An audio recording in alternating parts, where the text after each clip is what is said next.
BFM Business, le média d'information économique et financière de référence, présente le Grand Prix Favori e-commerce avec Frédéric Simotel et Lorraine Goumeau. Bonsoir et bienvenue pour cette 15e édition du Grand Prix Favori du e-commerce. Vous êtes sur BFM Business, on est ensemble pour toute la soirée. Bonsoir Lorraine. Bonsoir Frédéric, bonsoir à tous. Alors Lorraine, une soirée pour fêter le e-commerce avec la FEVAD qui organise avec BFM cette soirée et nos partenaires BPCE, CB, Colissimo, Paypal, Onet et Médiamétrie à qui nous remercions de renouveler chaque année leur confiance à cet événement. Mais oui, le e-commerce, un secteur plutôt en forme en 2021 avec l'adoption de nouveaux usages ou en tout cas la démocratisation de plein d'usages et puis évidemment une résilience qui était déjà là en 2020. Je vais vous donner deux chiffres, 2 milliards de transactions et un panier moyen de 60 €. Voilà quelques chiffres dont on va discuter ce soir. Et on va les découvrir tout de suite. Merci d'accueillir Marc Lolivier, les délégués généraux de la FEVAD.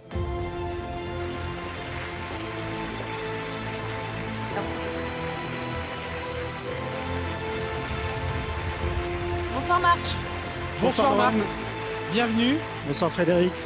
Ravi d'être ici ce soir pour cette 15e édition sur BFM Business, cette grande édition de la Nuit des Favoris avec la FEVAD. Alors justement, on va, avant de rentrer dans le vif du sujet de ce palmarès assez riche encore cette année, Marc, un petit mot sur la FEVAD, rappel sur la FEVAD et puis le pourquoi de ces grands prix favoris du e-commerce. Alors la FEVAD, c'est tout simplement la Fédération du e-commerce. C'est une association qui regroupe l'ensemble des acteurs de la vente en ligne, à la fois les pure players, mais également toutes les enseignes magasins qui aujourd'hui sont présentes sur Internet.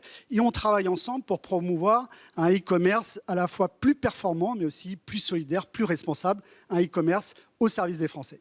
Alors Marc, pourquoi ces favoris? Pourquoi ce Grand Prix des favoris?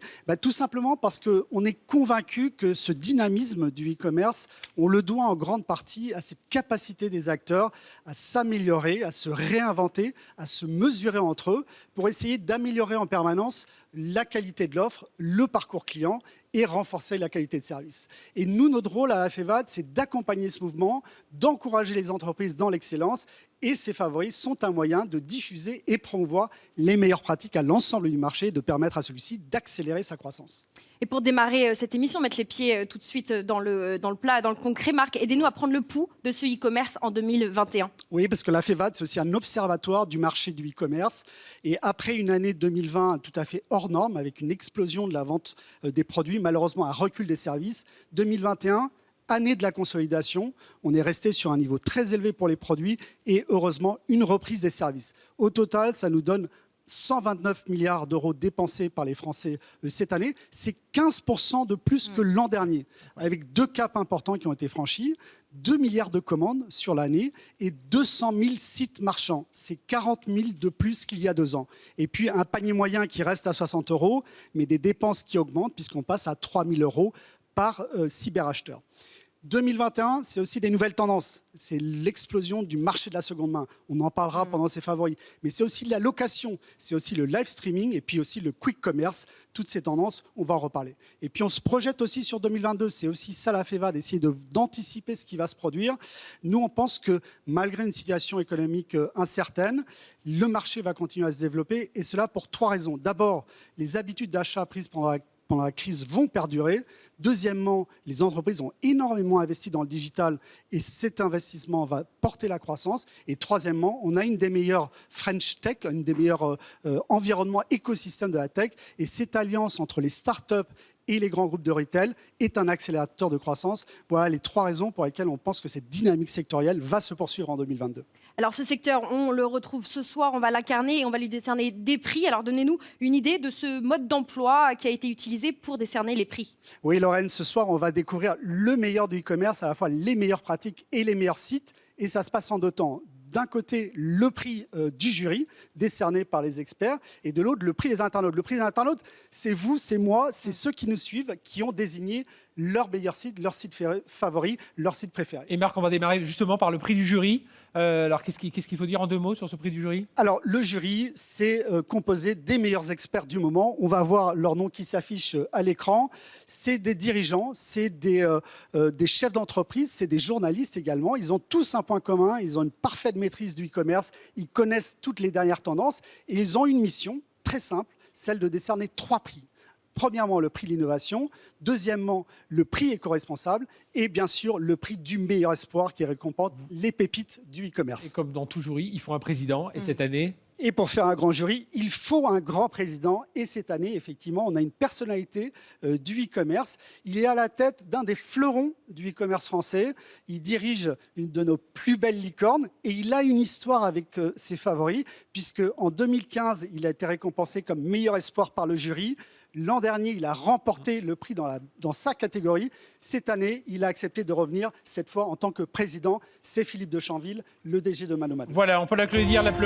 Philippe de Chanville, directeur général de Mano Mano. Bonsoir Philippe. Bonsoir Philippe, merci d'être avec nous. Donc directeur général de Mano Mano. On va pas refaire l'histoire, licorne, on espère vous voir en bourse, pourquoi pas cette année, on en reparlera. En tout cas, cette année, moi, ce que j'aurais aimé savoir, vous êtes président du jury, qu'est-ce que vous avez essayé d'amener comme touche à ce jury cette année? Quelle a été la touche, Philippe de Chanville? Merci d'abord, merci de m'avoir invité et me permis de participer à ce jury et de le présider, c'est un grand honneur.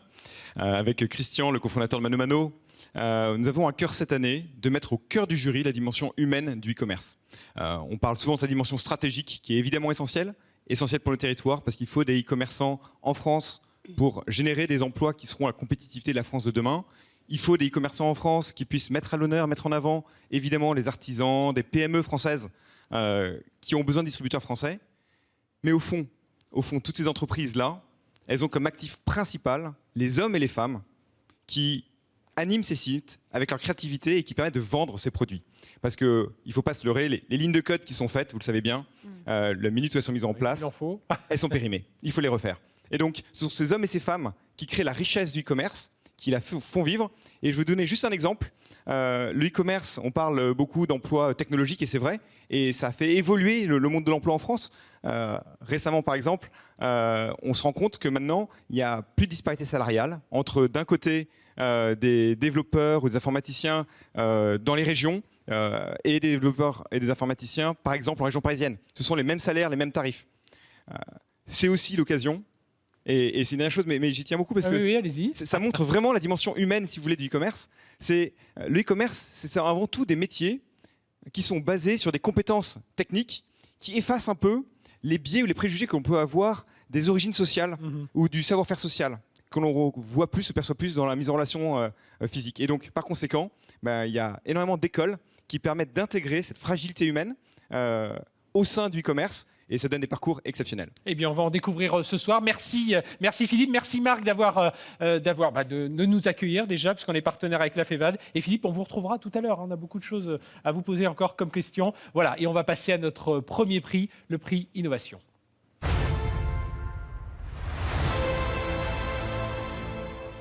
Le premier trophée de ce prix d'innovation, eh bien, il nous faut quelqu'un pour le remettre. Et cette personne, eh bien, c'est Pierre-Antoine Vacheron qu'on accueille tout de suite. Bonsoir Pierre-Antoine. Pierre-Antoine Vacheron, vous êtes directeur paiement du groupe BPCE. Alors faut-il présenter le groupe BPCE qu'on connaît dans quelques-unes de ses marques, la Banque Populaire, la Caisse d'Épargne, entre autres. On parlait d'humains, vous, c'est 100 000 personnes qui travaillent avec vous. Donnez-nous une idée rapidement comment vous accompagnez le développement de ce secteur du e-commerce, vous, en tant qu'acteur bancaire et de financement. Alors on a mis un très gros focus sur l'e-commerce depuis quelques années. Il faut savoir que chez BPCE, les paiements, c'est un métier à part entière. Donc, à la différence d'autres banques, nous avons structuré toute une ligne d'activité à l'émission, à l'acquisition, qui fait que nous sommes complètement focalisés sur les parcours de commerce, les parcours de paiement. Et juste pour vous donner un chiffre, 20% des paiements en France, c'est le groupe BPCE par les banques populaires et les caisses d'épargne. Et sur l'e-commerce, qu'est-ce que l'on a fait? On a fait des acquisitions. On a fait des acquisitions de 2 startups à l'origine, qui ont beaucoup grossi depuis. D'Alenis pour le grand commerce et les solutions sophistiquées, les marketplaces, et Payplug dédié pour le petit et le moyen commerce, à la fois en e-commerce et en proximité. Et cela vient se compléter avec une troisième arme que nous avons, qui est Honnet, la JV que nous avons avec le groupe Auchan, pour les solutions de paiement différées, les paiements de 3-4 fois. Et Pierre-Antoine, j'ai une question très rapide. En ce moment, il n'y a pas un jour, enfin pas une semaine, mais presque pas un jour, sans qu'il y ait une actualité sur le paiement. Là, on a encore entendu un géant américain qui va faire de son téléphone un terminal de paiement. Pourquoi tout cet engouement autour du paiement? Et c'est tellement primordial aujourd'hui. Parce que le commerce se digitalise, l'acte de commerce, l'acte d'achat se digitalise. Les consommateurs, ils veulent pouvoir acheter en magasin, en ligne, sur les réseaux sociaux, sur les plateformes de jeux, dans le métaverse demain matin. Et donc pour accompagner cette évolution de la société, la technologie aujourd'hui donne des grandes possibilités et auxquelles chacun essaie de participer. Allez, on va regarder en vidéo les 3 lauréats de ce prix Innovation. Et Pierre, après, Pierre-Antoine, vous allez devoir ouvrir une enveloppe. On regarde ça en vidéo. Vous souhaitez partir en camping cet été? Vous pouvez désormais louer plutôt qu'acheter votre matériel chez Decathlon.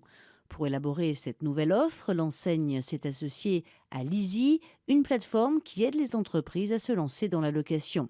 Si le matériel provient de Decathlon, c'est elle qui pilote le service de location. Leasy prend en charge les produits, gère les stocks, le contrôle qualité et la remise en état des produits revenus défectueux. Deux constats guident le lancement de cette nouvelle offre. D'abord, l'urgence environnementale qui encourage le groupe à trouver un nouveau business model générateur d'économies.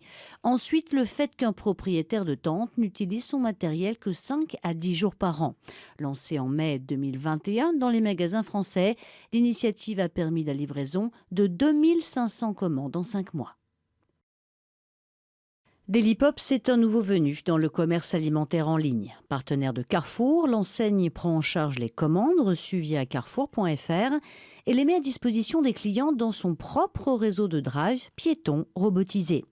Ces distributeurs sont complètement automatisés, utilisables 7 jours sur 7 et parfois 24 heures sur 24. Une solution pratique et écologique qui permet d'économiser pour le même nombre de clients à livrer jusqu'à 10 camions de livraison. Après un premier point de vente installé à Paris, l'enseigne compte développer 1000 points de retrait en France d'ici à 2025, soit une capacité de 200 000 commandes par jour. Et au-delà de Carrefour, Dailypop espère s'associer à d'autres enseignes de la grande distribution. Offrir une expérience digitale digne d'une visite en magasin, voilà ce que propose Fnac Darty à ses clients depuis septembre dernier.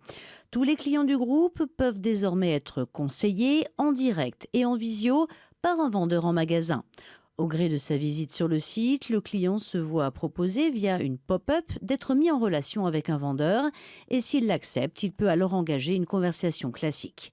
L'objectif, retrouver le conseil et l'expertise des magasins physiques au sein des plateformes web. Cette expérience est un succès, 150 000 conversations ont été menées l'an dernier et la satisfaction client a été multipliée par 2 ou par 3 comparée à une visite en ligne classique. Voilà, ils sont 3, Pierre-Antoine. Je vous laisse ouvrir l'enveloppe et nous désigner le lauréat. Alors le lauréat de la catégorie innovation, c'est Decathlon dans son partenariat avec Leasy. Voilà. Et donc j'appelle, j'imagine, Yann Voilà, Carré. on va les accueillir. On accueille Decathlon et Leasy. Très bien. Yann Carré, chef de produit chez Decathlon, et Yannick Rivera, directeur des ventes chez Leasy. On peut les applaudir. Voilà, bravo. Bonsoir à tous les deux. Bonsoir Yann, bonsoir Yannick. Bonsoir, messieurs. Bon, Bonsoir à vous. bonsoir à tous les deux. On va Bonsoir. commencer avec Decathlon. On a envie de demander à vous qui représentez pourquoi c'est important de porter des partenariats grands groupes start-up. Quand on est un grand groupe, on n'a pas l'agilité des startups. Et aujourd'hui, on s'essaye sur des nouveaux business models. On a besoin de tester, de valider des hypothèses, d'avancer, de reculer, de se faire des convictions. Et donc, c'est important de s'associer à des gens qui ont cette agilité-là et qui nous apportent des solutions qu'on n'a pas en interne. Yannick, alors Leasy, c'est à la fois une plateforme commerciale et logistique, vous êtes aussi un acteur, une start-up dans l'économie circulaire. Alors justement, en quoi c'est important aussi pour vous, alors vous travaillez avec Decathlon, mais aussi avec d'autres grandes marques, de travailler pour une start-up avec des grandes entreprises? Évidemment, Decathlon nous propose un terrain d'innovation, donc on les remercie pour ça. Donc on teste avec eux différents modèles, que ce soit sur la location, avec d'autres clients, on va tester d'autres modèles. Pour compléter ces innovations autour de l'économie circulaire de manière générale. Bon. On va vous remettre votre trophée, voilà, qui va arriver. Un Parce mot, qu'on est là pour Pierre-Antoine, sur ce, juste pour un petit mot rapide pour tous les deux. C'est un magnifique produit Merci. qu'ils ont lancé ensemble. Je pense qu'on est tous, quand on fait du camping, on a toujours un peu de prévention à acheter juste pour partir une semaine. Et cette solution-là, clairement, elle rend le camping beaucoup plus facile. Bravo à tous les deux. Et écologiquement, c'est génial. Merci. Merci à vous. Eh bien, merci à tous les trois. Voilà, on peut Merci vous à tous les applaudir. Merci encore. Et on passe au prix, Lorraine. Éco-responsable.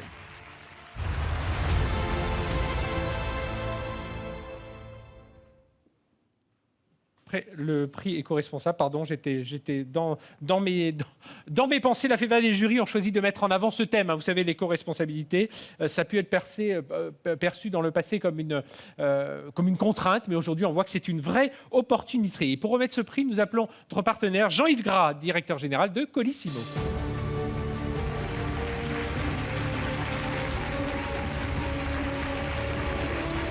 Bonsoir Jean-Yves. Bonsoir Lorraine. Bonsoir Jean-Yves, bienvenue. Alors une année, oui, vous avez l'enveloppe, tout va bien. Oui. Et puis mais j'ai une question à vous poser d'abord. C'est vrai que vous avez une année 2021 assez riche, plus de 500 millions de colis livrés, 505 millions, voilà, si on veut être précis. Alors derrière, évidemment, il y a beaucoup de choses qui ont été renouvelées au sein de Colissimo. L'outil industriel, vous travaillez aussi sur l'éco-responsabilité, le transport, le bâtiment, le social. Enfin, il y a beaucoup de thèmes. En quoi aujourd'hui vous conciliez le fait de transporter tous ces volumes avec un engagement responsable? On arrive à avoir le bon équilibre entre les deux? Oui, Frédéric, en fait, déjà, premièrement, ça correspond aux valeurs de notre groupe La Poste, qui est une entreprise à mission. Et donc, du coup, en fait, qu'est-ce qu'on a fait chez Colissimo pour concilier cette explosion de volume avec la responsabilité sociétale et environnementale? C'est on a réduit les émissions de CO2 de 28% entre 2013 et 2020. Comment on a fait? C'est-à-dire qu'on a réduit l'utilisation de véhicules diesel en prenant des véhicules électriques. On a pris des caisses mobiles dans lesquelles on met plus de colis. On a fait une chasse, une véritable chasse au vide de transporter. Et puis également, on a travaillé sur les carburants alternatifs. Donc les carburants comme le biogaz. Et puis maintenant, on travaille aussi sur l'hydrogène. On voit aussi que on a travaillé sur l'emballage réutilisable. Vous savez, c'est l'idée de dire le e-commerce produit beaucoup d'emballages et on a démocratisé cet emballage réutilisable de façon à ce que ça soit le futur aussi pour le e-commerce, cette réutilisation des emballages. Et puis enfin, surtout, on a travaillé avec les hommes et les femmes de Colissimo pour réduire la pénibilité au travail, notamment avec des encamionneurs, parce que ce sont des métiers dans lesquels on doit charger des camions. Encamionneurs qu'on a développé spécialement pour Colissimo. Et puis également, nous recrutons des personnes de tous horizons, notamment des jeunes, des seniors, des personnes en situation de handicap, bref, une représentation de toute la société française qui est recrutée chez Colissimo et à la Poste. Bon, et Jean-Yves, on vous a recruté ce soir pour nous révéler évidemment un prix, mais d'abord on va regarder en vidéo les 3 finalistes de ce prix éco-responsable. Chez Colette, on ambitionne de réinventer et développer à grande échelle la cohabitation intergénérationnelle. La start-up s'est structurée autour d'un double constat. Les chambres inoccupées au domicile des seniors ne sont pas rentables, alors que dans le même temps, des étudiants et des jeunes actifs cherchent un logement de qualité à un prix abordable. Via son site, Colette veut donc mettre en relation jeunes et moins jeunes pour qu'ils cohabitent ensemble. Un système gagnant-gagnant qui redonne vie au logement, permet le maintien à domicile de la personne âgée et permet de recréer du lien intergénérationnel. Depuis ses débuts, Colette a fait naître plus de 300 binômes de cohabitation et espère se développer au-delà de Paris dans les grandes villes françaises. Café Joyeux, c'est la première famille de cafés-restaurants qui emploie et forme des personnes en situation de handicap mental et cognitif. Lancée à Rennes en 2017, l'initiative a fait des émules. 5 autres cafés-restaurants ont ouvert depuis à Paris, Bordeaux ou Lisbonne. Pour former ces équipes, l'entreprise a développé son propre centre de formation. Plus de 70 personnes ont ainsi été formées et embauchées en CDI. Pour financer l'ouverture de nouveaux lieux, Café Joyeux a aussi lancé sa propre marque de café, élaborée par une meilleure ouvrière de France et torréfiée dans l'Hexagone. Ceux-ci sont commandables en ligne, à l'unité ou par abonnement. L'objectif de l'entreprise pour 2022, ouvrir 6 nouveaux Cafés Joyeux. Avec 25 millions de colis préparés et expédiés chaque année, Cdiscount est un poids lourd du e-commerce français. Face à ce flux croissant de marchandises, l'entreprise essaye de mettre en place une stratégie RSE ambitieuse pour limiter son impact écologique.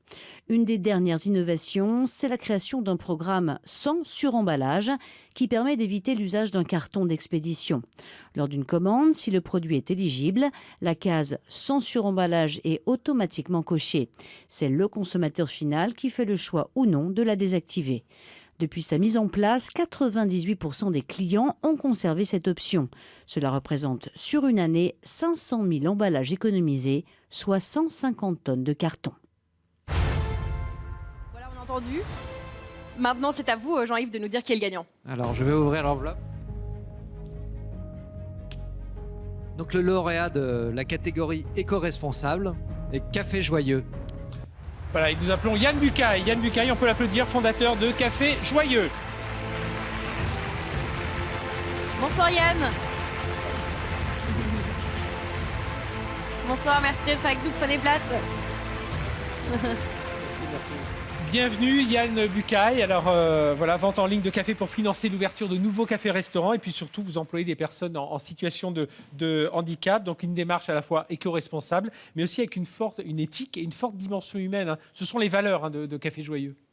Oui, les cafés joyeux, c'est d'abord remettre les personnes fragiles au cœur de la cité et leur permettre d'avoir un travail, tout simplement dans une entreprise ordinaire, pignon sur rue, dans des cafés-restaurants qui font du très bon travail et qui sont heureux de montrer qu'ils sont capables, parce qu'ils le sont. Et effectivement, c'est très humain, parce qu'en France, c'est un sujet colossal.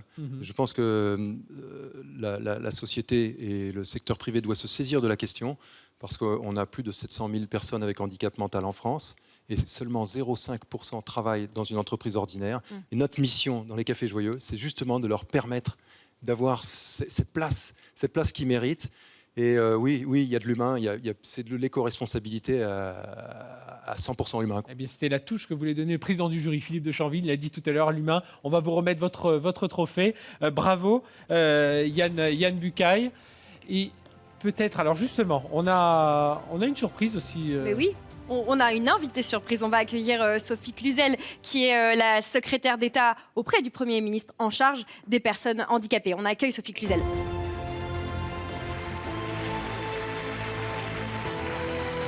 Bonsoir Sophie Cluzel. Bonsoir. Sophie Cluzel, bonsoir. Merci d'être avec nous. Bonsoir. Alors justement, on en parlait, il y a de gros efforts à faire. Yann le disait à l'instant, dans le secteur privé. Où est-ce qu'il faut appuyer aujourd'hui pour sortir les handicapés, parfois notamment dans cet univers du e-commerce, les mettre plus en valeur? D'abord, je suis une ministre heureuse aujourd'hui parce que vraiment, réunir Yann Bucaille aujourd'hui avec cet humanisme qu'il porte et l'ensemble de l'insertion professionnelle qu'il porte, il faut aller tout simplement passer de l'obligation à l'envie. Et je pense que c'est ce qu'incarne Yann Bucaille, dire non seulement c'est possible, c'est souhaitable et ça marche. C'est la performance sociale, tout simplement, au service de la performance économique. Et ces personnes handicapées mentales, psychiques, des troubles autistiques, de la trisomie, bien souvent, on les regardait avec une présomption d'incompétence. Et là, non seulement on les forme, on les accompagne, on les maintient, on les fait progresser et surtout, on leur donne tout simplement la possibilité de vivre de leur travail. Et c'est ce que souhaitent les personnes handicapées. Alors oui, il faut aller plus loin, vous avez raison. 6% d'obligation d'emploi, on est à 3,8 dans le privé. Mais ça progresse. Et moi, ce que je veux, c'est accompagner les chefs d'entreprise. Leur dire, allez-y, parce que ça va transformer tout simplement votre responsabilité sociétale, managériale, au bénéfice de tous. Et surtout, avec des emplacements formidables, parce qu'on montre aussi à l'ensemble des clients que quand on va justement travailler et quand on donne du travail à des personnes handicapées, souvent qu'on pensait incapables, mais ça change la donne complètement. Sur le regard, sur la présomption de compétences. Et c'est toute ma mission, changer le regard sur les personnes handicapées. Et alors, pour l'anecdote, mais ça n'a aucunement joué sur le rôle de jury, ce prix à Café Joyeux résonne aussi plus particulièrement chez vous et à titre personnel. Oui, mais ça c'est parce que justement, on se connaît depuis très longtemps avec Yann, on ne va pas se le dire, on ne va pas se le cacher. On travaille tellement ensemble que ça fait des petits, parce que des cafés joyeux, il y en a partout, il y en aura encore plus, mais il y a bien d'autres, l'étincelle, le reflet. On voit qu'il y a une vraie impulsion, en fait, de dire que donner du travail aux personnes handicapées qui étaient les plus éloignées, et je redis, en CDI, avec des temps partiels, avec de la formation. C'est comme ça qu'on change la donne sur justement ce regard que l'on porte et cette présomption de compétences. Donc c'est du gagnant-gagnant pour la société. Donc bravo d'avoir tout simplement félicité et je veux dire encouragé, faire savoir, très important. Ça, c'est de l'éco-responsable, mais bien plus, c'est de l'humanisme au service de la société inclusive. Eh bien, merci. On peut encore féliciter Yann Bucaille. Merci Bravo, beaucoup. Yann. Bravo À tout le monde. Merci, On est très merci fiers. Madame la Ministre d'avoir été avec nous ce soir. Voilà, on peut vous applaudir. Bravo. Je vous laisse regagner vos places et nous allons passer au trophée Espoir.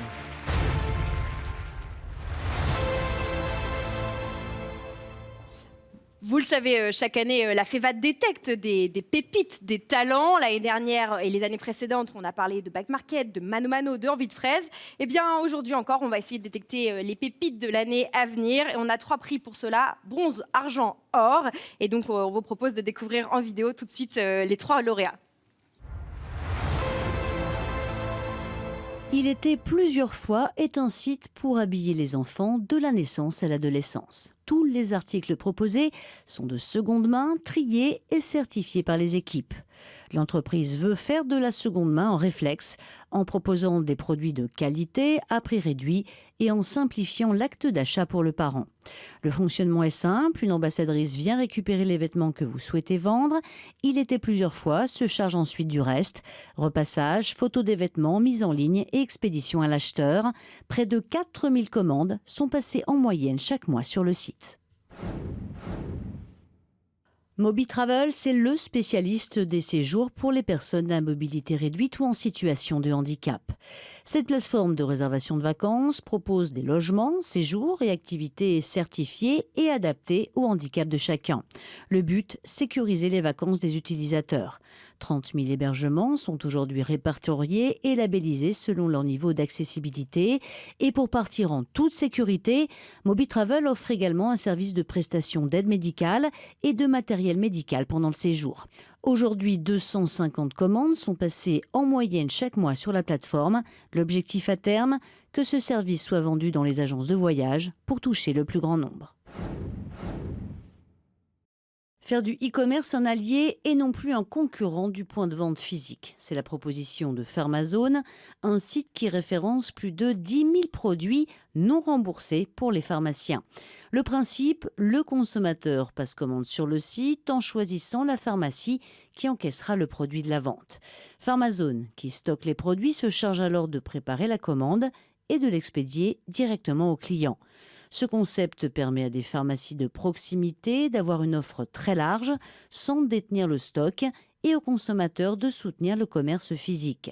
25 commandes sont passées par jour avec un panier moyen à 37 €. Bon, c'est Frédéric qui a l'enveloppe entre les mains pour ce prix. Alors Oui, Frédéric, quand vous allez j'ai nous vu le dire palmarès, qui a gagné. Je l'ai ouvert tout de suite. Alors le prix bronze, puisqu'on va avoir un prix bronze, un prix argent, un prix or. Le prix bronze est attribué à Il était plusieurs fois, voilà, que l'on peut applaudir. Et donc on attend, on appelle Audio qui est la CEO de cette entreprise, qu'on rappelle, un site d'articles de seconde main pour les enfants, pour les tout petits, mais aussi pour les plus grands, de la naissance à l'adolescence. Bonsoir Aude. Bonsoir. Merci d'être avec nous. Donnez-nous une idée de pourquoi ce prix qu'on va vous remettre ce soir va vous motiver pour l'année à venir et surtout sur quel chantier vous allez travailler dans les prochains mois en profitant évidemment de la vague de cette seconde main dont Marc et la FEVAD nous ont donné l'ampleur en introduction. Merci. Alors oui, pour nous, c'est une vraie reconnaissance. C'est vrai qu'on a fait de grands pas sur le marché de la seconde main quand on sait que l'industrie textile est la deuxième industrie la plus polluante au monde. Ça fait réfléchir. Donc aujourd'hui, c'est un gage aussi de crédibilité de notre métier. Donc nos enjeux, je dirais qu'il y en a 3 principaux cette année. D'abord, c'est le sourcing. Aujourd'hui, on source auprès des particuliers directement. On a aussi un réseau d'ambassadrices qui vont chez les parents directement dans les placards des enfants pour les aider. Donc il y a une 12aine d'ambassadrices. On a le projet d'en avoir une 50aine dans toute la France avant la fin de l'année. Et puis il y a aussi tous nos partenariats avec des marques en B2B, des marques de textiles enfants qui aujourd'hui nous confient leur seconde main. Ça, c'est le grand projet de l'année. On va vous remettre votre trophée, Aude, et puis vous féliciter. On suivra évidemment votre année 2002 à venir. Aude Viau, il était plusieurs fois. Prix bronze espoir, et puis en vous espérant la même destinée que les autres prix espoir que l'on a désignés tout à l'heure. Merci Audio et encore bravo. Voilà, on peut applaudir Audio. Et on va suivre le prix espoir. S'il y a un prix bronze, c'est qu'il y a un prix argent. Et bien le prix argent, c'est tout de suite.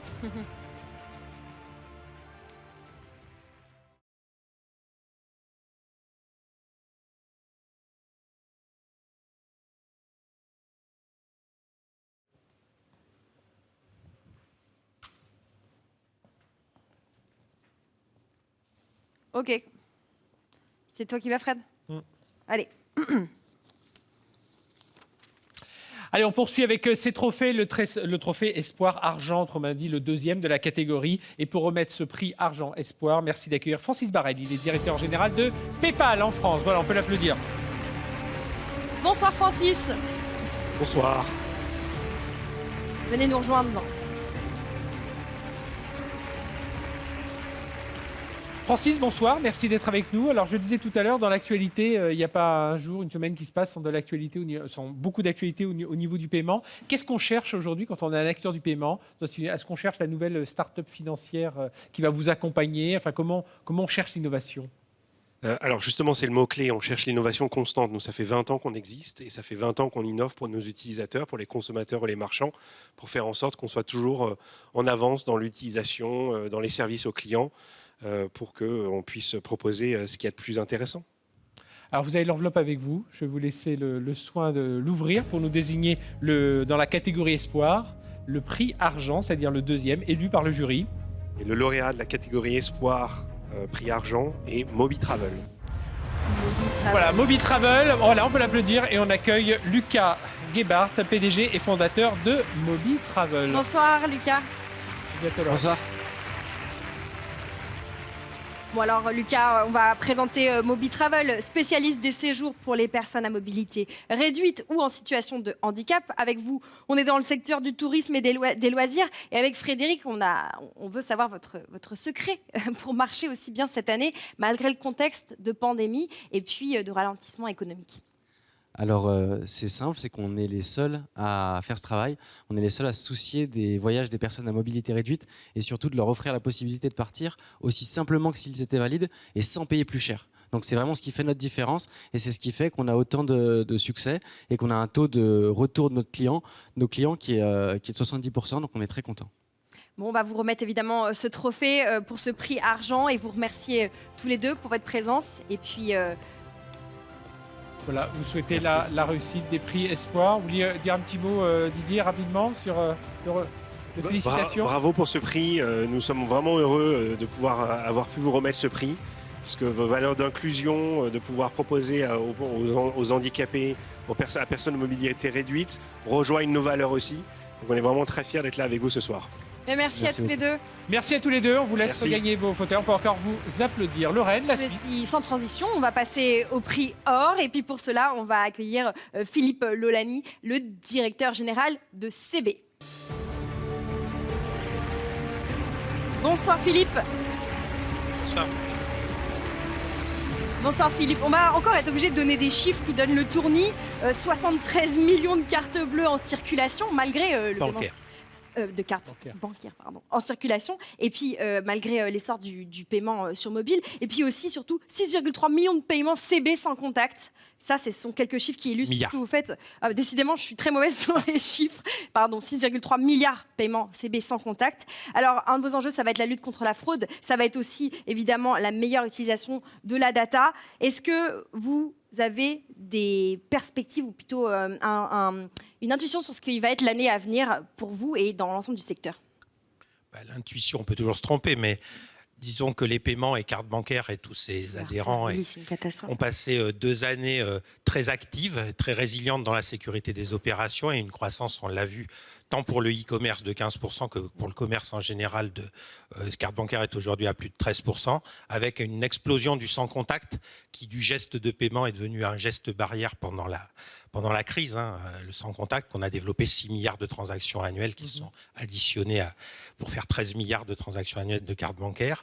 Des volumes, on l'a vu, plus de 100 milliards sur la vente à distance, avec des progressions dans les premiers confinements qui ont été très fortes du e-commerce, malgré des secteurs hôtellerie, tourisme, tourisme qui était complètement à l'arrêt. Donc 2022 pour nous, nos prévisions sont favorables, les tendances sont très favorables. Aujourd'hui, elles sont à 2 chiffres, tant pour la vente à distance que pour les ventes en général. On a la conviction que le modèle phygital, c'est-à-dire la complémentarité entre la distance et la proximité, va continuer à se développer, que le sans contact va perfuser dans les transports. On a encore beaucoup à faire avec en ligne de mire les Jeux Olympiques. Avec tout ça, le grand enjeu, en particulier pour le e-commerce, va être la sécurité pour carte bancaire, d'accompagner tous les acteurs vers la sécurité, parce que dans le paiement, c'est la confiance qui prime. Et moi, j'ai juste une petite question, mais très rapide. On nous parlait il y a une autre époque de chèques en bois. Il paraît qu'on prépare des cartes bancaires en bois. C'est ça, le côté éco-responsable, ça va être ça? Éco-responsable, on peut le faire à plusieurs niveaux. On peut déjà supprimer le ticket carte bancaire. Donc ça, l'idée va être de proposer de ne pas éditer le ticket. Deuxièmement, on peut jouer sur la carte qui peut être en bois, en recyclage, 150 tonnes de plastique dans la fabrication des cartes bancaires. Si on fait du plastique recyclable, si on fait du dégradable, du biodégradable. Sur les puces, alors on a même des acteurs, on a plébiscité avec l'innovation de BFM, un acteur BFC qui fait des puces enzymatiques, c'est-à-dire que même la puce n'a plus en lithium, et ça c'est très important pour l'avenir. On peut rallonger les délais de carte aussi, et puis on peut travailler sur le recyclage, c'est-à-dire que travailler sur, quand vous jetez votre carte, qu'elle soit recyclée. Et puis l'open payment, j'y reviens, le transport, quand vous n'éditez plus des billets, et que vous faites un sans contact, vous économisez. Pour mémoire, en 2011, la dernière étude qu'il y avait eu, qu'on va réactualiser, c'était en gros une carte bancaire, c'était 3 grammes, une transaction, c'était 3 grammes de CO2. Un chèque, c'était 12 grammes, et on va dire qu'entre 15 et 20 grammes pour les espèces. Et alors, je ne parle pas du bitcoin, parce que miner un bitcoin, voilà. Allez, le vainqueur. Cette catégorie or. Dans la catégorie or, le vainqueur est une vainqueur. J'en suis très content. Audrey Lecoq, Pharmazone. Voilà, et qu'on accueille sur ce plateau. Bonsoir Audrey Lecoq. Venez nous rejoindre. Bonsoir.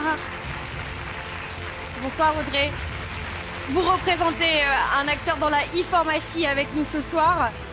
Vous travaillez avec les pharmacies, mais vous travaillez aussi en bonne intelligence, non seulement avec les officines, mais aussi avec les internautes. Alors racontez-nous un petit peu vos ambitions. Oui, bonsoir. Merci. Merci beaucoup pour ce trophée en or inattendu. Merci pour mes équipes, pour mon associé Rodrigue Beissé, le groupe CGDIM. Donc effectivement, notre histoire, elle a démarré en 2015. En 2015, on a créé une centrale d'achat pour les pharmaciens. Donc on met à disposition de la parapharmacie, des compléments alimentaires, mais aussi des médicaments non remboursés. Et en septembre 2021, m'est venue l'idée de créer un site e-commerce pour unir le commerce de proximité et le digital. Donc comment j'ai fait? Le consommateur commande en ligne. Lorsqu'il valide sa commande, il choisit la pharmacie de proximité à qui il veut donner la transaction. Et ensuite, nous, centrale d'achat, on est équipés en termes logistiques, donc on prépare la commande pour le consommateur et on livre directement soit chez le consommateur, soit à la pharmacie. Voilà, le meilleur monde du physique et du digital. On va vous remettre évidemment ce trophée du prix or. Et pendant ce temps-là, Philippe, pour conclure, donnez à Audrey un conseil du grand acteur que vous représentez à une entité peut-être plus jeune. Le conseil, déjà, elle a beaucoup d'expérience. Le jury a été unanime. Une femme sur un secteur de la santé en inclusion territoriale, B2B, B2C.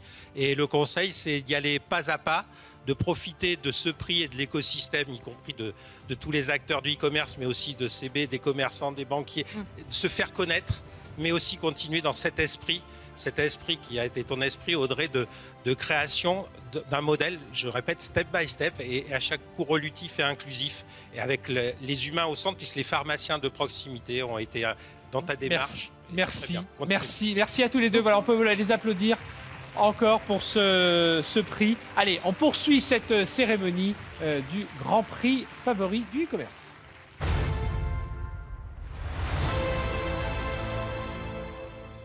Ouais, chaque année, on a un prix un peu spécial et cette année, on en a un à nouveau. Et pour remettre ce prix spécial, on accueille Marc Lolivier, délégué général de la FEVAD, et Philippe de Chanville, directeur général de Mano Mano et président du jury.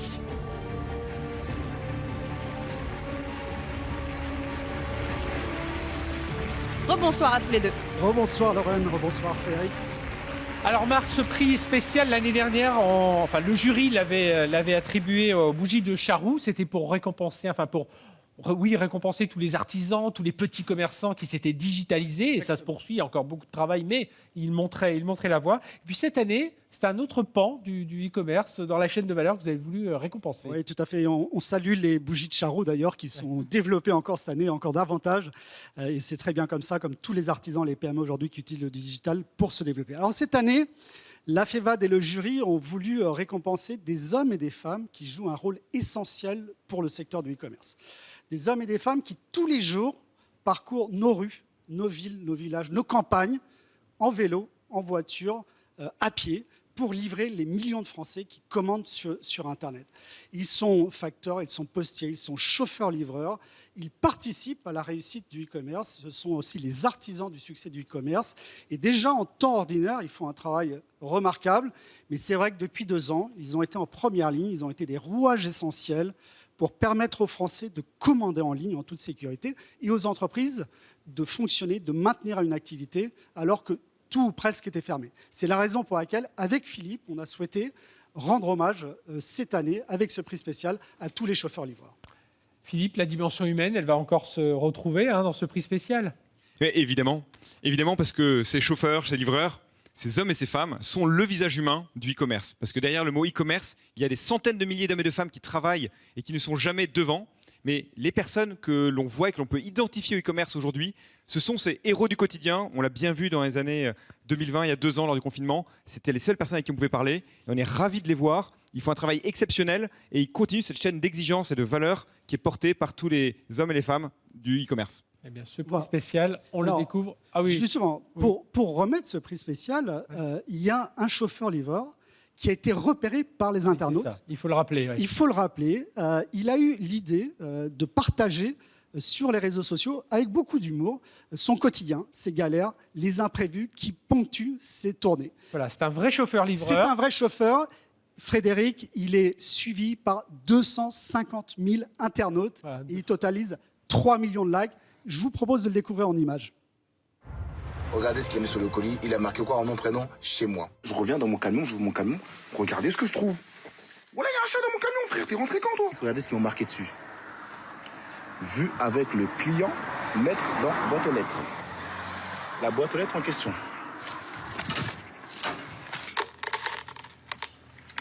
On va marquer un interphone qui grésille. On va marquer langage non reconnu. Vite passage, écoute. Ça c'est un livrable, ça c'est mort. Ça. Les gens qui font de la boxe, qui se met debout, là, s'il grandit un peu, il va ouvrir la porte. T'as des clients qui ont des grosses maisons, qui ont des grosses voitures, qui ont des vraies maisons, tout ce que tu veux, plein des trucs balèzes. Mais ils ont ça, faut m'expliquer ça. Moi, plus tard, si j'ai un enfant sur la tête d'homme, je vais tellement lui dire que quand je travaillais, je bravais toutes les saisons, je livrais tous mes colis, je revenais avec rien du tout. Hein, et je vais lui dire même, j'étais le meilleur livreur de France, numéro 1. Il est là, oui, ce soir, personne ne sera livré par Sidia Diaby parce qu'il est ici, sur la scène. Voilà, on l'accueille, on peut l'applaudir. Applaudissements. Bonsoir Sidia. Ça. Venez nous rejoindre. Alors on peut l'applaudir. Sidia Diaby. Bonsoir. Bon, Sidia, merci d'être avec nous. Merci vous êtes l'incarnation humaine dont parlait Philippe et dont on parle depuis plus d'une demi-heure maintenant. Un message que vous avez pour les clients que vous avez eus et que vous aurez demain encore, qu'est-ce que vous aimeriez leur dire? J'aimerais les remercier parce que j'ai les meilleurs clients et même ceux qui me rendent la tâche difficile, merci quand même à vous. Dans tous les cas, j'exerce mon métier à fond. Et sur ce métier de chauffeur-livreur, là, qu'est-ce qu'il faudrait encore améliorer? Qu'est-ce que vous recherchez encore On parle d'innovation aussi ce soir, donc vous dites, tiens, alors, il y a la petite clochette là en innovation, mais il peut y en avoir d'autres. Que les clients nous facilitent un peu la tâche et que, en gros, qu'ils nous facilitent un peu plus la tâche et qu'ils nous comprennent aussi un peu. Je pense un peu plus. Vous avez 250 000 followers, ça, même plus ce soir? Ouais, plus 269 000. Ouais, voilà, ça monte tous les jours. Bon, ouais, ça monte. Marc, un mot. Il est stand-upper en plus, donc il fait des stand-up. Et donc vous pouvez aussi, il se produit de temps en temps, donc il ne faut pas hésiter à le suivre sur TikTok et aller l'encourager pendant ses spectacles. C'est ça. Eh bien voilà, bien bravo. Bravo. Écoutez, au nom de la FEVAD et du jury, on va vous remettre donc ce trophée qui récompense votre travail, mais aussi celui de tous les chauffeurs-livreurs de France. Ouais, je vous remercie, c'est gentil. Vraiment, on tenait à saluer et associer à cette soirée. Merci, c'est gentil. Voilà, Merci bravo à vous. Il pèse le trophée. Ah, mais celui-là, il est ramené chez vous. Hein. Il faut Ah pas, ouais, non, je vais la faut ramener pas à le la livrer maison. ailleurs. Hein. Là, je dédicace à tous les chauffeurs livreurs et voilà, j'ai ramené la coupe à la maison, comme on dit. Bravo, merci. Bravo, Cydia. bravo Merci à encore vous. à vous, Merci. Cydia Au revoir. Diaby. Cydia Diaby. Et bravo à Marc Olivier, c'est lui qui l'a repéré. Hein. Donc on pourra tenir tout ça. On poursuit. Mais oui, on était déjà l'année dernière et les 14-15 dernières années. Alors, on va zoomer sur quelqu'un qu'on avait repéré l'année dernière. Qu'est-il devenu? C'est l'entreprise La Fourche. Et on va le découvrir ou s'en souvenir en vidéo. Vainqueur du prix Espoir l'an passé, La Fourche a connu depuis un vrai coup de boost. L'entreprise, qui propose 4000 produits bio et engagés disponibles en ligne, compte désormais plus de 50 000 adhérents. Pour répondre à ces nouvelles demandes, elle investit dans une nouvelle plateforme logistique en Île-de-France, 6 fois plus grande que la précédente. 2021 a aussi été une année d'innovation. La Fourche a lancé la livraison zéro déchet grâce à des matériaux 100% recyclés et recyclables, la consigne des bocaux en verre et elle a ajouté un rayon anti-gaspi sur son site. L'entreprise ambitionne de devenir la référence de la consommation positive en Europe tout en restant attractive. Les prix sont jusqu'à 50% moins chers que dans une boutique traditionnelle. Et on accueille son cofondateur, Nathan Labat de La Fourche. Ah, que l'on peut applaudir, Nathan là-bas. Bonjour. Bonsoir Nathan, Bonsoir. Ça va bien? ça va et vous? Ouais, très bien. Bon alors on a vu en vidéo les évolutions de votre entreprise au cours des 12 derniers mois. Alors teasez-nous les innovations que vous allez mettre en place dans l'année à venir. Je pense qu'on vous a déjà dit pas mal, mais effectivement, on est en train de tester la consigne en Île-de-France, dans toute l'Île-de-France, avec des résultats qui sont plutôt très bons pour l'instant. Et ensuite, on a parlé très rapidement de la livraison zéro déchet. C'est une livraison vraiment où on fonctionne sans carton, sans rien. Et en fait, ça, on a pareil fait un test cette année et on est en train de l'étendre à toute la France. L'idée, c'est d'avoir plus de 70% de nos adhérents qui puissent en profiter. Voilà. Bon, et bravo pour ces innovations et puis merci d'être venu nous voir cette année. Pas de prix pour vous parce que vous en aviez déjà eu un l'année dernière. Oui. Non, ça fait toujours plaisir de revenir. Vous recrutez encore aujourd'hui? On recrute une 50aine de personnes cette année. Voilà, et bien voilà, l'appel est lancé. Merci Nathan Labat d'avoir été avec nous. Merci beaucoup. On va enchaîner, on va continuer à parler e-commerce évidemment et pour faire cela, on va poser des questions à notre éditorialiste Nicolas Dose qui nous rejoint tout de suite.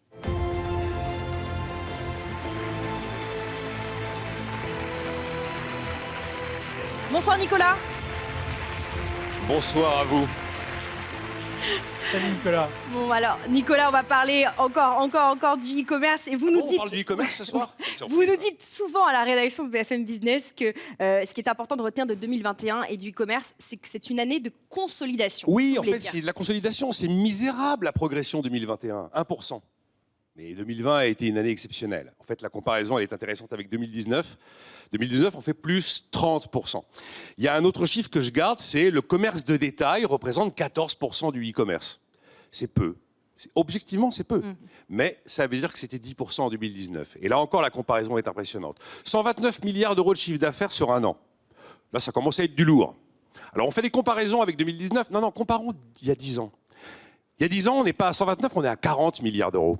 Il y a 20 ans, on n'est pas à 129 milliards, on est à 700 millions d'euros. Et là, on réalise la dynamique incroyable qui se produit. Je retiens après sur les chiffres, pour commencer 2021, 4 moteurs principaux. Les 2 plus surprenants, on a vendu des meubles, on a vendu de la consommation quotidienne et de l'alimentaire par Internet. Ça, c'est pour les produits. Et puis, pour les services, je ne vous surprendrai pas si je vous dis qu'il s'agit des voyages, des séjours qui dominent très largement. Il y avait une certaine frustration sans doute sur certains éléments dans les voyages notamment. Il y a eu un petit peu de confinement. Quand vous mettez sous cloche l'économie, qu'on ne peut plus prendre l'avion et qu'on ne peut plus s'en aller et qu'on est bloqué chez soi, on se rattrape. Il est évident. Mais 2021, ça a été un peu moins confiné que 2020 en termes de confinement pur et dur. Hein.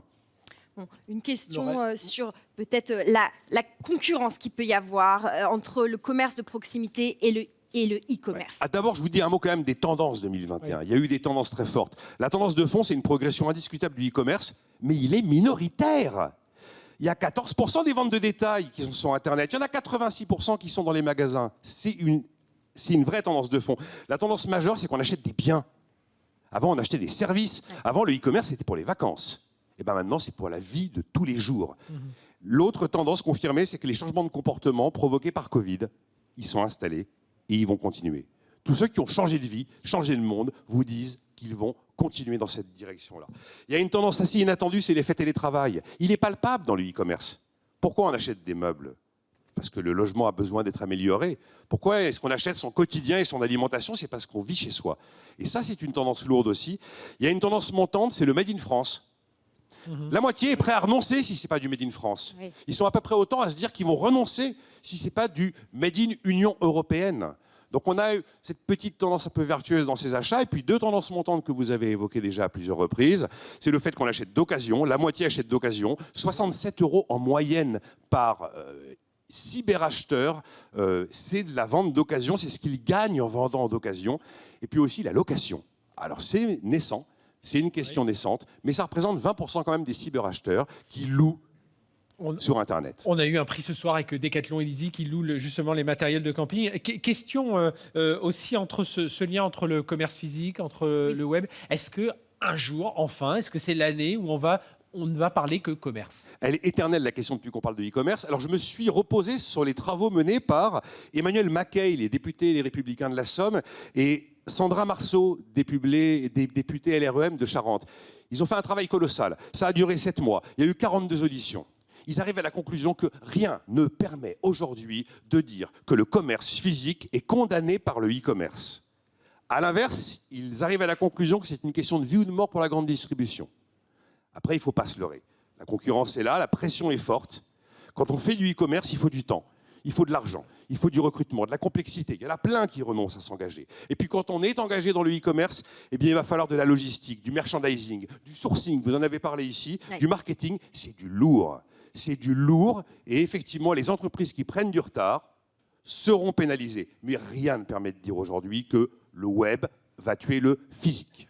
Bon, alors, dernière question, tendance polémique. Est-ce qu'on peut dire que Amazon est quand même le grand gagnant? J'adore cette question. On va sortir du fantasme d'Amazon le grand méchant, Amazon le grand gagnant. Il y a des sujets sur Amazon, sur la fiscalité notamment des entrepôts par rapport au commerce physique. Il y a des sujets sur la fiscalité des géants du numérique. Mais il faut sortir de cette idée fausse, parce que depuis 2019, les ventes des pure players, donc des Amazon, plus 10%. Les ventes de Carrefour, de Leclerc, enfin bref, des magasins qui sont présents sur Internet, plus 60%. Le phygital domine. En 2021, Amazon prenait 15 € sur 100 € dépensés sur Internet. En 2020, Amazon prenait 20 €. Donc en 2021, Amazon a reculé. Il faut sortir des mythes et des fantasmes sur Amazon, le grand méchant. Je sais qu'il coche toutes les cases des hystéries à la française, mais stop. Et encore une fois, 86% du commerce de détail, c'est en magasin. Merci beaucoup, Nicolas, d'avoir tordu le cou à ces préjugés. Rendez-vous demain matin sur BFM Business, bien sûr, sur le canal 24 de la TNT, mais aussi sur BFM TV, et puis dès 9h pour vos experts. Ah, merci, Nicolas. On peut vous applaudir. On va passer à la dernière partie de cette soirée, le prix des internautes.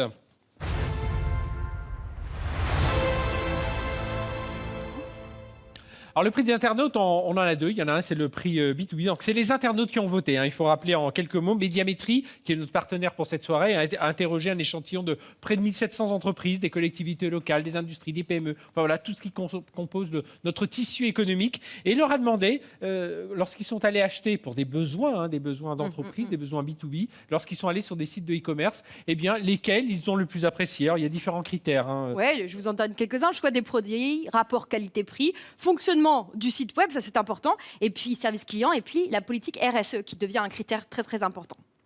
Voilà, et donc à partir de tout ça, on en a sorti un vainqueur pour le prix B2B. Alors c'est moi qui l'ai justement, et je vais vous le donner tout de suite.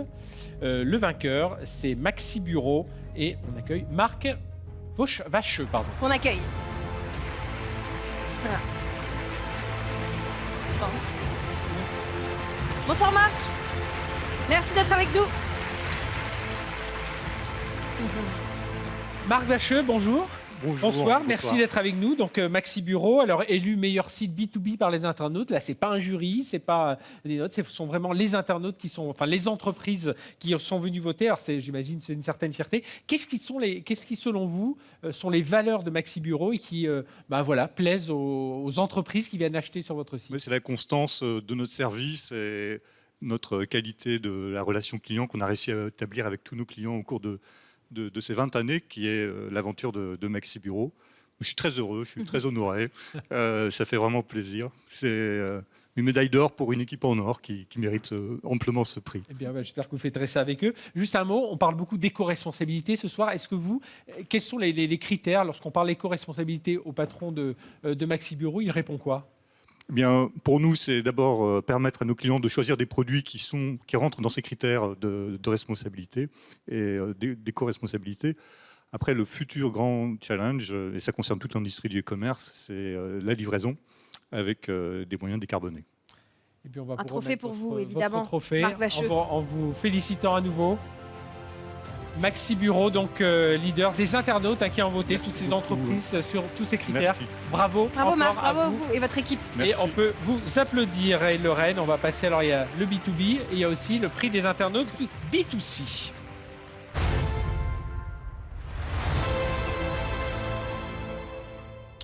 Voilà, on passe maintenant au vote des internautes. Alors sur les sites B2C, et pour vous dévoiler ces prix, nous accueillons Marc Lolivier, directeur général de la FEVAD, et Xavier Lemuet, qui est directeur ad hoc et grandes enquêtes chez Médiamétrie.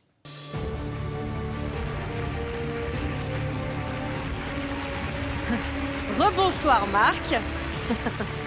Et bonsoir Xavier, merci d'être avec nous. Bonsoir. Alors Marc, c'est un prix important, on était en train de le dire, parce que ce sont les internautes, donc les consommateurs, les acheteurs ultimes qui ont voté, c'est ça? Oui, Lorraine, c'est très important pour les sites, mais c'est aussi très important pour la FEVAD, parce que c'est d'une certaine façon une manière de rendre hommage à ces 42 millions de Français qui commandent sur Internet. Et finalement, qui mieux que ces Français pour nous dire quels sont leurs sites préférés, quels sont les meilleurs sites.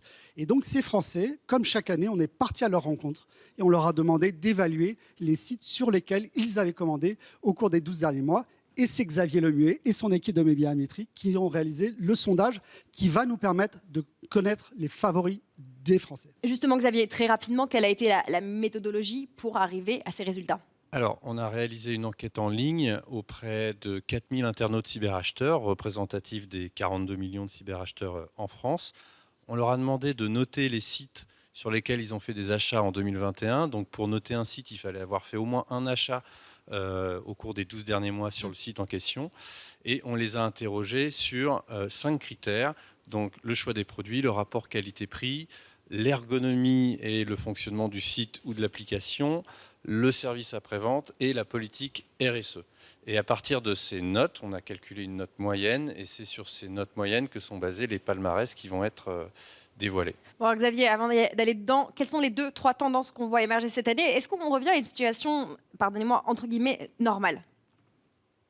Alors, on revient effectivement à une situation progressivement à la normale. Là, sur cette enquête, ce qu'on voit, c'est que si on regarde les notes données sur l'ensemble des critères, toutes catégories confondues, c'est sur le choix des produits que les internautes donnent leurs meilleures notes. C'est vraiment le point fort qu'ils donnent aux sites marchands. Et puis, derrière, on a d'autres critères. Et en dernier, on a le rapport qualité-prix et la politique RSE. Marc, une précision? Oui, c'est très important. Vous allez voir maintenant le classement par catégorie. Il faut rappeler que chaque site concourt dans une catégorie qui est la catégorie dans laquelle il a le plus grand nombre de clients. Il y a des sites qui vendent tous les produits. Et le grand gagnant sera celui qui a obtenu la meilleure note parmi les finalistes de chaque catégorie. Eh ben, je vous propose qu'on les découvre, ces catégories. Et la première, c'est la mode. Alors la mode qui est la catégorie star, la catégorie phare, puisque 25 millions de Français commandent des articles de mode en ligne, c'est tout à fait colossal. C'est un marché qui est dominé par les pure players, mais qui a vu ces dernières années arriver des nouveaux acteurs, notamment le marché de la seconde main avec Vinted, dont vous avez entendu parler, et puis des plateformes asiatiques aussi, notamment comme Shein ou AliExpress, qui sont respectivement 4e et 10e du classement mode de la FEVAD et Médiamétrie. Je vous propose qu'on regarde donc comment les ont notés les internautes. Avec dans le classement, vous voyez le premier et Bon Prix qui se classe en tête, suivi par Kiabi, qui est certainement une des enseignes magasins les plus dynamiques en matière de e-commerce, et puis Zalando. À noter quand même, Frédéric et Lorraine, Blanche-Porte, entreprise de Tourcoing qui vient de fêter ses 216 ans et qui montre qu'on peut être bicentenaire et toujours à la mode, toujours à la pointe de la la mode. C'est sûr, vous feriez la petite remarque Absolument. sur Blanche Deuxième, alors, Salut Franck Duriez et ses équipes. ça, c'est font la un très première beau travail. catégorie, la mode. Deuxième catégorie, culture et loisirs. Culture et loisirs, cette année, on a fusionné à la fois la culture et les jeux jouets. Les jeux jouets qui sont beaucoup développés depuis que ce qu'on appelle les jouettistes, les spécialistes du jouet, se sont mis au e-commerce pour contrer les pure players. Dans cette catégorie, on retrouve le duel au sommet au niveau des produits culturels entre la Fnac et Cultura. Et cette année, on va le voir, c'est la Fnac qui l'emporte d'un cheveu. Et ils sont suivis ensuite par les 3 enseignes de jouets dont je parlais tout à l'heure, avec Jouet Club à la tête. La 13e catégorie, c'est la beauté et la santé. La beauté, santé, catégorie très importante. Aujourd'hui, près d'un cyberacheteur sur 2 achète ce genre de produit. Avec, on va le voir, des nouveaux acteurs. Alors, dans la catégorie, le groupe Yves Rocher a réussi à placer 2 de ses sites. On va le voir tout de suite avec Dr Rico, qui est en 5e position, et le vaisseau amiral du groupe qui est en tête. Et puis, vous voyez des nouveaux acteurs dans ce qu'on appelle la slow cosmétique, avec notamment Aromazone qui fait une très belle 2e place. 4e catégorie, les produits techniques et électroménagers. Catégorie poids lourd, Ouais. c'est 25 milliards d'euros Ah oui. dépensés. C'est près de 40% de la vente de produits sur Internet. C'est le premier marché e-commerce à passer la barre des 30%. Catégorie extrêmement disputée. On va voir ce que ça donne côté internaute, comment ils ont jugé ces sites. Eh bien, on voit que Amazon reprend la première place qu'il avait perdue l'an dernier. Et puis, très belle troisième place de Cdiscount qui gagne 6 places par rapport à l'an dernier. On est presque au bout. Il y a une 5e catégorie, c'est meubles, décoration et bricolage. Meubles, décoration, bricolage. Peut-être, Lorraine, avez-vous, vous aussi, refait votre intérieur pendant le confinement? En tout cas, beaucoup de Français ont fait du bricolage et ont redécoré leur habitat. C'est la catégorie qui a connu la plus forte croissance avec la beauté santé. Aujourd'hui, c'est près d'un tiers des cyberacheteurs qui achètent dans cette catégorie. Et dans cette catégorie, l'an dernier, souvenez-vous, Mano Mano avait créé la surprise en arrachant la tête du classement devant tous les leaders. Regardons ce qu'il en est cette année.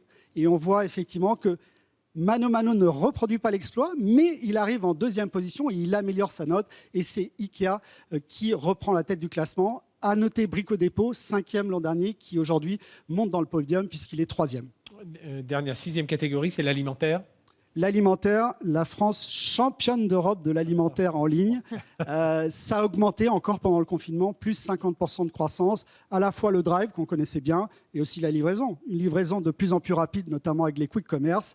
Et dans cette catégorie, on a en tête donc du vote des internautes Leclerc, notamment sur le critère rapport qualité-prix, ce qui fera plaisir à Michel-Édouard Leclerc. Auchan sur son service client et Système U pour la RSE. Merci Marc. Alors il y avait aussi d'autres catégories comme la banque. Voilà, la banque qui est remportée par Boursorama. Tout le détail sera sur le site de la FEVAD et de BFM Business. Et alors on va découvrir ce Grand Prix des internautes après ce jingle.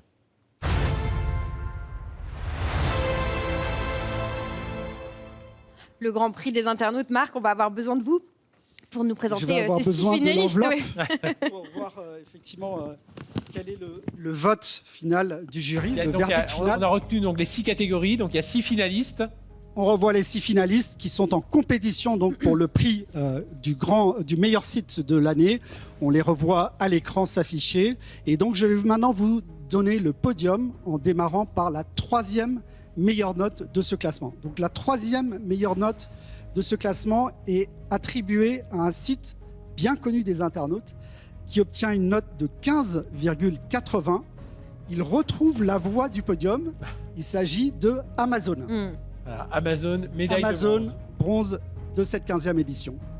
Le site qui décroche la 2e place est donc l'argent, notamment avec une très bonne note sur le choix des produits et sur le site. Il totalise une moyenne tout rond de 16.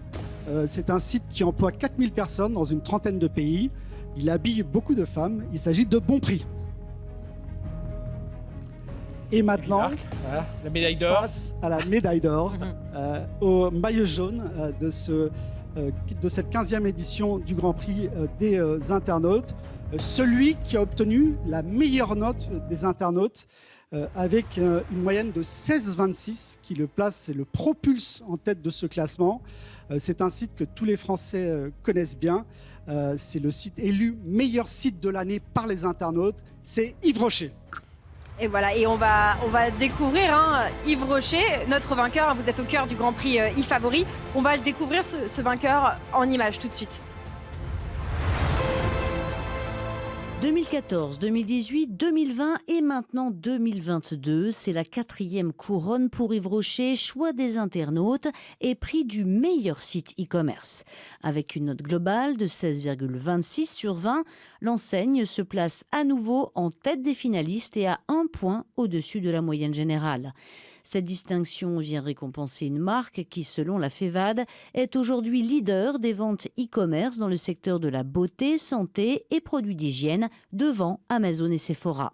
Elle représente à elle seule près de 30% des acheteurs de cette catégorie. Pour ce prix, les internautes ont particulièrement apprécié l'ergonomie du site, qui obtient 16,44 sur 20, et le service client, pour lequel elle reçoit la meilleure note des 6 finalistes, 16,34. L'entreprise bénéficie également d'une très bonne image en matière d'engagement éco-responsable, puisqu'elle obtient 16 sur 20, la plus haute note du classement général. Et puis, on va appeler notre lauréat sur scène. Il s'agit de Brice Rocher, le PDG du groupe Rocher. Voilà, Brice Rocher, que l'on peut applaudir. PDG du groupe Yves Rocher. Bonsoir. Bonsoir Brice. Bonsoir. Quand on vous donne 16 sur 20, ça n'était pas arrivé depuis quelques temps. oui, ça remonte, oui, c'est en effet. Brice, alors, le groupe Yves Rocher, leader français dans les produits d'hygiène et de beauté, on leur a dit une trentaine de marchés, 2500 boutiques. C'est un secteur pourtant ultra concurrentiel, mais vous, grâce au e-commerce, vous arrivez à vous maintenir. Et justement, Marc a quelques questions. Je vais revenir sur les notes, justement. Oui, absolument. Tout à fait, Frédéric. D'abord, bravo Brice, à vous et à vos équipes qui font un travail extraordinaire pour obtenir cette note. En regardant les notes, je pense qu'on va peut-être les revoir à l'écran. Ce qui est intéressant, c'est que d'abord, c'est un tir groupé. Vous avez 16 partout, ou plus de 16. On voit les notes qui s'affichent ici. Et donc, moi, j'ai repris les notes que vous aviez eues en 2019 pour essayer de les comparer. C'est aussi ça, les favoris, c'est de voir les évolutions. Ce qu'on constate d'abord, c'est que sur 4 des 5 notes, vous étiez déjà à 16, vous maintenez le niveau. Et puis, le seul où vous étiez un petit peu en dessous, vous étiez un peu en dessous de 16, c'était le rapport qualité-prix. Là, vous réussissez là aussi à vous rehausser, à passer la barre des 16. Donc, ma question, c'est comment vous faites pour maintenir ce niveau de satisfaction dans le temps? Et puis, est-ce que vous avez une réaction par rapport à cette note qualité-prix qui a été remontée par les internautes dans une période effectivement de pouvoir d'achat où c'est quelque chose qui est particulièrement important? Ouais, je pense que tout part de la marque en fait. La marque, elle a ses spécificités, ses racines, son ADN. Le mix fait que finalement, et on est très fiers d'ailleurs d'accéder à la première place du podium, mais le mix, le fait que ce soit une entreprise familiale, qui dit entreprise familiale, entreprise ancrée sur son territoire, c'est évidemment une entreprise, une marque qui a misé sur la nature dès les années 50. Il se trouve qu'aujourd'hui, c'est une tendance de fond, on va dire. Et puis, en effet, depuis l'origine quand même, cette valeur d'accessibilité, elle fait partie de la marque. Quand mon grand-père a créé la marque Yves Rocher en 1959 en Bretagne, à l'époque, si on se remet dans le contexte, la beauté n'était accessible qu'à une élite. Et lui, il a voulu démocratiser la beauté, rendre la beauté accessible au plus grand nombre de femmes. Donc ça fait partie de nos racines, c'est notre ADN. Et finalement, ces éléments-là constituent un peu la recette du succès. Alors justement, rendre la beauté plus accessible, c'est aussi la rendre via le e-commerce. Il n'y a pas que les boutiques. Il y a vous avez un maillage quand même assez important. Mais il y a 2 ans, je sais, vous parliez beaucoup de votre stratégie mobile first. Et justement, aujourd'hui, on a tous un mobile dans la main, donc on a tous accès à tout ce catalogue de produits. Aujourd'hui, vous pensez que c'est ça qui a lancé vraiment votre stratégie e-commerce et de vous retrouver à nouveau en tête cette année? Oui, ça y contribue. Plus de la moitié des ventes aujourd'hui se font sur le mobile, très clairement. Mais là, à nouveau, ça fait partie de l'ADN de la marque. En fait, mon grand-père, dès le départ, quand il voulait rendre la beauté accessible, c'était d'un point de vue financier, pour préserver le pouvoir d'achat. Ça doit être un clem très breton avec le clé, on va dire. Mais il a voulu aussi rendre la beauté accessible physiquement. Puisque à l'origine, aujourd'hui, c'est vrai que notre premier canal de distribution, c'est les magasins, mais à l'origine, il a misé sur la vente par correspondance. C'est vrai. Pour tout vous dire d'ailleurs, quand il a lancé sa marque, à l'époque, il a voulu vérifier le concept. Et donc, il est allé sur Paris pour consulter un consultant de la place de Paris.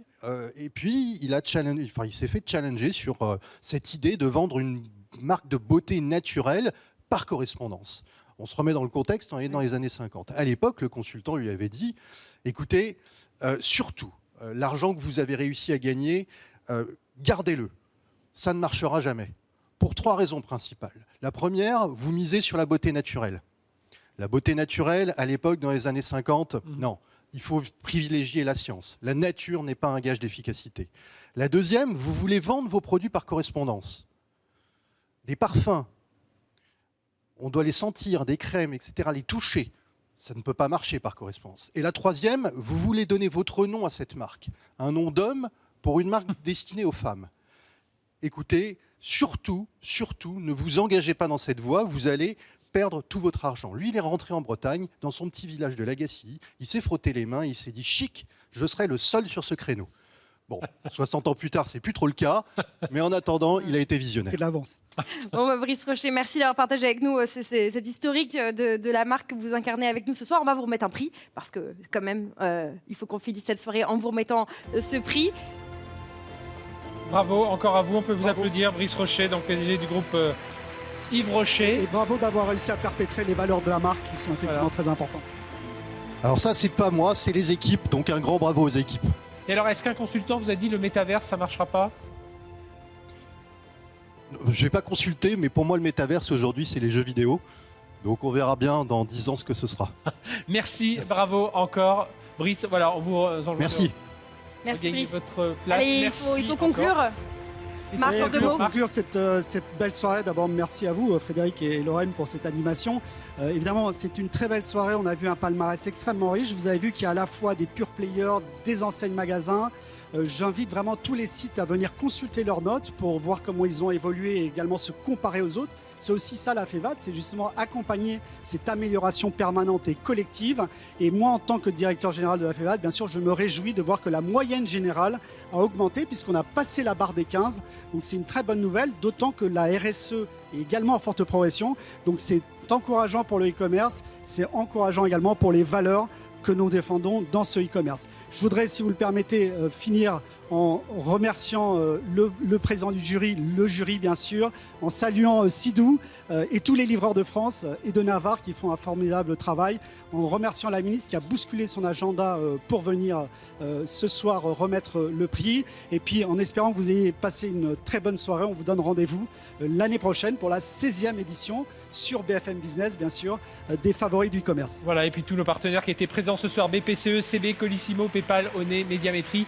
Merci Marc de nous avoir accueillis aussi avec la FEVAD et BFM Business. Excellente soirée, restez avec nous sur BFM Business. Bonsoir à tous. Bonsoir Lorraine.